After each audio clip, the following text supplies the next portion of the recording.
Coca-Cola here made by Cola Gaza. Yeah, there you go. أنا ما أشرب أصلا كوكاكولا بالخالص. We're doing a tour on Palestine House بالبيت الفلسطيني.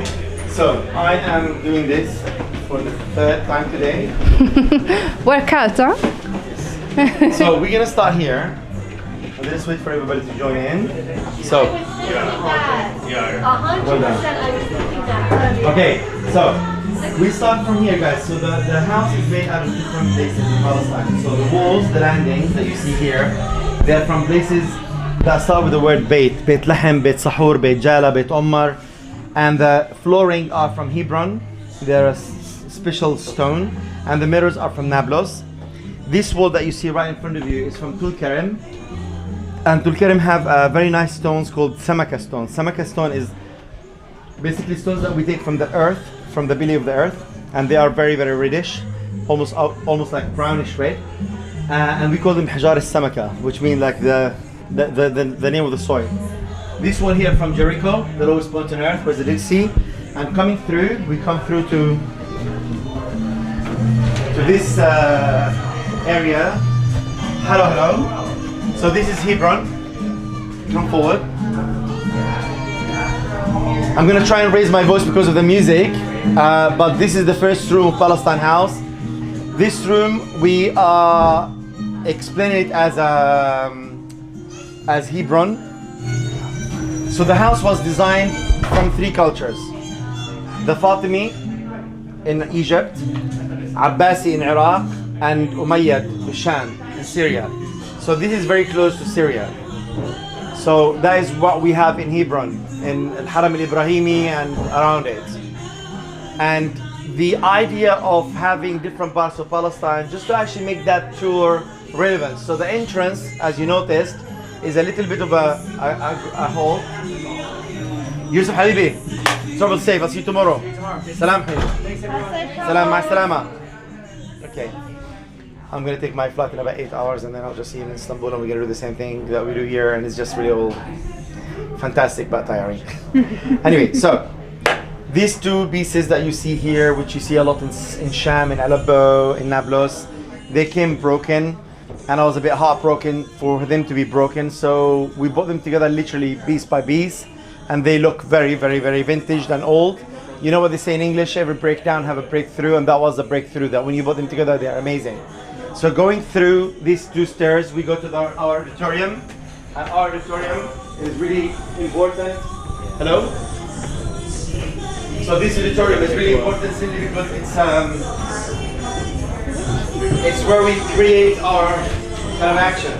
This is where I say the house become a chameleon. So it's a theater, it's a cinema, it's an incubator, it's a co-working space, it's a concert hall. And what you get out of this, ruwaq, in Arabic we call it the theater, ruwaq, is something that you don't get from your normal theater set, where basically almost every single audience is at the same distance from the performer. So when we have events like Hadra, Sufi, or singing or concert or anything else, it's actually there's a beautiful power that you kind of take and give at the same time as a receiver and a sender. And it's amazing because you can have 180 people, 200 people almost watching something, and it's beautiful. So we've done it in a way that is, as I said to you, like Fatimi, Abbasi, and also Umayyad, for the reasons that you would have all of these things in Palestine in different corners. And it is all around the key idea, the key point, the key solution, the key issue. And that's why our logo is the key. So it's very simple. And in this platform, we invite everybody to be himself a key. This used to be 3-meter tree that we engraved out of in one go, no joints, the logo. It was much easier and better than doing it in by graphic designers, because sometimes the idea materialized are way different and better than basically getting it. So basically everything that you see in Palestine House, we start physical and then we go into this kind of graphic and the idea. Then you can write about it, you can script it, you can design it. But the most important thing is to physically build it, because building physical stuff are almost impossible. And that's how the Egyptian built the pyramids and the other stuff, you know? There were not no oral documentation of what you can do. It's always physical. You bring the stones and you do it. That's why these lovely stones are wrinkled. And if you wonder how did we get them out of Palestine, obviously we did not get them out of Palestine. We created a genius alternative ways of bringing it. So what we've done, we brought one slice, we replicate we designed, we 6D printed it, and then we colored it. So these things now become something that you can actually get in 4 square meter.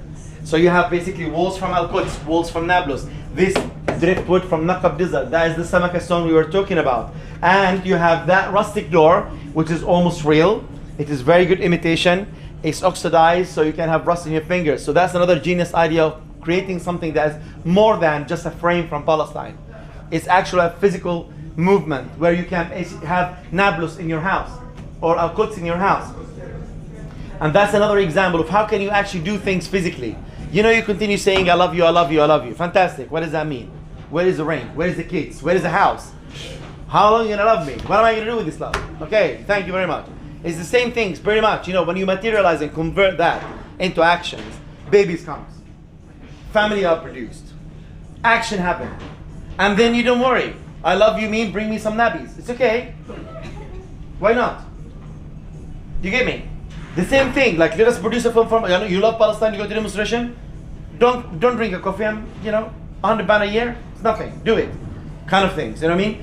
But also just doing that platform so you can enable to do this is something that we are trying to do within Palestine House. So if you've got something that you can basically convert and galvanize and canvas, please bring it forward. Now go to the second floor, we're going to be visiting Tul Karim. Tul Karim is the room which you will see how does an interior Palestinian house looks like. So kafaf is a very important word that also the Yemeni know very, very, very, very, very well. So in Gaza we can live enough with dignity, and you know, since we are littles, we sing always, if it's all about our blood, drink as much blood as you want. It's literally, that's how we sing in Palestine. And that's why we keep saying, if it's all about our blood, take whatever blood, just leave us alone. And this has been the narrative and the story for the last 76 years and counting. And you know what? Gaza is changing the world, and is changing the narrative, and is changing the generations, and people are waking up to the actual value of what we are learning on a daily basis. And thanks to Gaza, we are seeing a lot of people to their true image. Thanks to Gaza, we are seeing the true faces of a lot of people and nations, governments and systems. Thanks to Gaza, now we know exactly what is and what is not to believe. And people, especially the young generation, are not going to be fooled anymore by this bullshit. And thanks to Gaza, you know, we see Donald Trump threatening and warning, and you can see China and Canada, everybody is crumbling down. And when he was threatening Gaza, I was just like, what are you threatening, idiots? Do you think they care about new tariffs? What else? They saw it all the hell. Just before I took you to a tour, I've just received the pictures of Abu Hamza, who have lost 6 of his children today. They were bombarded in one go, and he was praying on their body. You will see this picture because it's going to go viral. Yeah. A man who lost 6 of his kids just this evening. 6 children, all his children, and he's still praying and he's resilient. I don't know what to say. We hear stories from Prophet Muhammad's time, and we hear it from like ancient stories, but we see it now in front of our eyes. It's unbelievable. We are going now up to the toilet, and he promised that we all gonna fit in the toilet in Palestine House. I can't remember what those walls called, but I can ask again in a minute. Right. Welcome. They have a shattafa. Grab a seat. Not around the table, just behind the table. Welcome, Habibi. Welcome to Dubai. There you go. Habibi, come to Dubai kind of thing, but we'll talk about that in a minute. Is everybody here? Yeah. Ahlan wa sahlan. How was your toilet experience? You have a shattafa, that's the main thing. Exactly, we have bidet and shattafa and everything else. That's what you have in Palestine. Civilized. Trying. So, this is a very kind of sophisticated living room. That's what you find in a Palestinian house. Now, this is what you'd see basically with people who actually have a tent. They're trying to make a corner where you can have guests and, you know, continue life. It's actually when people actually eat tuna, you know, tuna can. They're trying to do it with a style. So it's actually not just a tuna, a can. So this is our Tul Karim, where we say a lot of stuff. And here today I'll start saying the thing about Tul Karim. You know, the thing about Tul Karim, which is a very interesting part of Palestine, that we connect Syria and we connect Lebanon and Palestine. So the most beautiful dress, Palestinian dress, is not the embroidery ones only. So in Tul Karim, it's very unknown dress, and it's made with a style. It have a very big sherwal underneath, so it's like baggy, and the dress itself, where basically brides usually get it, and that's really a lot of work to do. The two main important elements of the dress is a shawl on top, which comes from Aleppo in particular, and the kamta, which means the belt, which keep your posture, from Tripoli in Lebanon. And you do this with the baggy trousers and with a kind of like good posture, and the dress itself have some holes so she can like breastfeed while doing agriculture. So that is our agricultural empire, where we have a lot of stuff happening. So the women, when she actually go to marry, she marry and she have her wedding dress, bearing in mind that she's a farmer, and everything about that dress is to do with her jumping into the fields and doing farming and helping the husband. Even when she's pregnant, there's basically also the area where she can breastfeed without having to worry about basically changing and unchanging the trousers and the space and everything else. And it's amazing. And it's all to do with the agricultural scene of Palestine, which is basically connecting Aleppo with Tripoli and us in the north. And that whole connection is wonderful, and you can't see it anywhere in Palestine better spitted than in Tulkarem. And Tulkarem is a crazy place that Nablus and Jenin used to kind of follow, and Qalqilia. So it's a very important part of the north. This room also within Palestine House Contents will have an intelligent furniture. Inshallah, we'll have enough kind of like once we make the money that we need, we will invest in furniture that is intelligent, where this room will convert itself and then suddenly this become our residence. So if we invite Yusuf from Australia or any artist, we don't need to book a hotel. This become their ensuite, hence the toilet and the shower that you've just seen. And can you please close the door if you don't mind?